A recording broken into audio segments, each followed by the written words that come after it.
Olá, tudo bem? Mais uma vez eu me coloco na tela do seu computador e hoje para falar sobre um tema jurídico para você que está em pauta, nesses dias, porque é o julgamento do Supremo Tribunal Federal em duas ações que versam sobre atos de preconceito contra homossexuais, transexuais e travestis, que são as ações diretas de inconstitucionalidade por omissão 26 e o mandado de injunção 4733. E essas duas ações, elas buscam, em síntese, o quê? A criminalização da homofobia, especificamente os atos de ameaça, violência, incitação à discriminação por conta da orientação sexual ou da ideologia de gênero. Só que precisamos fazer uma crítica a essas duas ações e a um possível julgamento positivo do Supremo Tribunal Federal, se o Supremo Tribunal Federal criminalizar aí a homofobia. Porque o Supremo Tribunal Federal, a função principal deste poder judiciário é julgar a constitucionalidade ou a inconstitucionalidade de leis. Quem produz leis, quem elabora leis é o Congresso Nacional, através de um processo rigoroso, um processo legislativo de lei complementar e ordinária, obedecendo aí os regimentos internos da Câmara dos Deputados e do Senado Federal. Então, é somente lei comina a pena e define crime no nosso ordenamento jurídico. Isso aí é um princípio constitucional.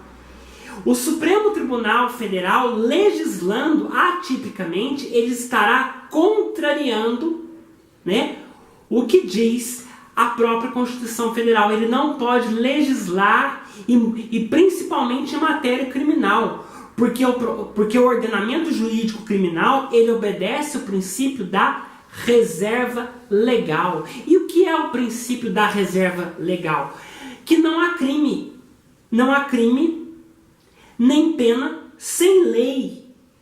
Segundo o princípio da reserva legal, a infração somente pode ser criada por lei, em sentido estrito, obedecendo ali todo o processo legislativo, através da Câmara dos Deputados e do Senado Federal. Isso é o que diz a nossa Constituição Federal. O Supremo Tribunal Federal também tem que respeitar aí o princípio da separação dos poderes.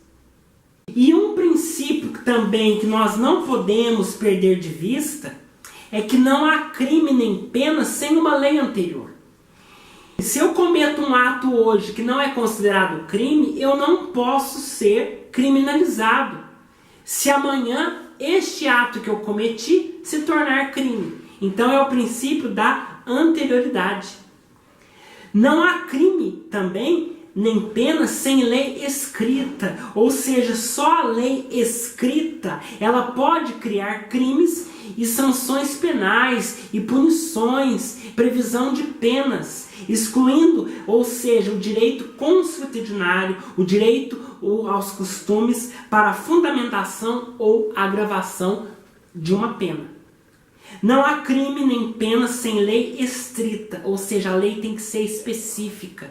É o princípio da taxatividade. Proíbe-se, então, a utilização da analogia em direito incriminador. Não há crime ainda, nem pena, sem lei certa. A lei tem que ser determinada sobre isso. É dirigido mais diretamente à pessoa do legislador e exige clareza na elaboração dos tipos penais, dos tipos incriminadores, que não pode deixar ali à margem, a dúvidas, de modo a permitir que a população ela tenha pleno entendimento daquele tipo penal, aquele tipo penal que foi criado pela lei. Por isso que o Supremo Tribunal Federal, ele não pode legislar.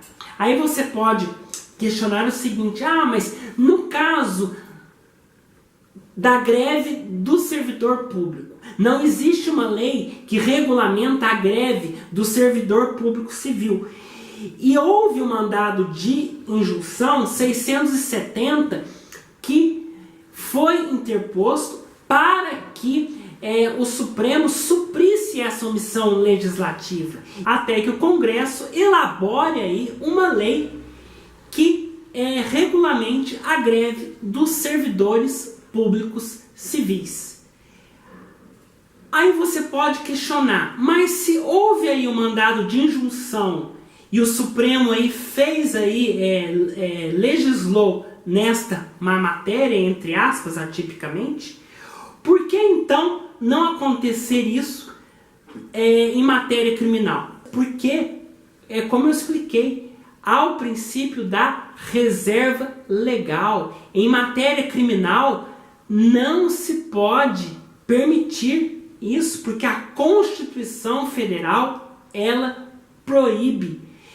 Quem cria crime é a lei. Quem comina pena é a lei. Os tipos incriminadores precisam vir da lei. É a única norma que cria crime e comina pena é a lei, e ponto final, através de um processo legislativo rigoroso que obedeça aí os regimentos internos da Câmara dos Deputados e do Senado Federal e obedeça aí os princípios que estão estatuídos na nossa Constituição Federal. Portanto, o Supremo Tribunal Federal, ele como guardião da Constituição, ele jamais pode contrariar a nossa Carta Magna. E outra coisa que precisamos ressaltar finalizando este vídeo é que já existe crimes tipificados no Código Penal, como o homicídio, a lesão corporal de natureza grave, leis que definem aí o crime de preconceito, a lei do racismo, que prevê tipos penais que podem aí também abarcar aí os homossexuais, né? Abarcar aquelas pessoas que sentem-se discriminadas pela sua orientação sexual e pela identidade de gênero. Já existem leis que combatem aí a tortura, que combatem aí a violência, que combatem aí o homicídio. Já existem leis aí rigorosas que combatem isso. E não precisa se criar um tipo penal específico para se combater aí o que se chama de homofobia, o que se chama de transfobia. Tá certo? Então fica este meu comentário para você. Se há necessidade de se especificar esse tipo de crime, que o Congresso assim o faça. Porque é ele o competente, é o Poder Legislativo o competente para criar aí a norma incriminadora. Então fica aí o meu comentário para você, aqui no nosso canal no YouTube. Acesse aqui o nosso canal, toque aqui no sininho para que você possa ser notificado dos nossos próximos vídeos. Acesse lá o nosso blog Articulando a Legalidade. Eu deixo aqui para você o meu grande abraço, fiquem com Deus e até o nosso próximo encontro.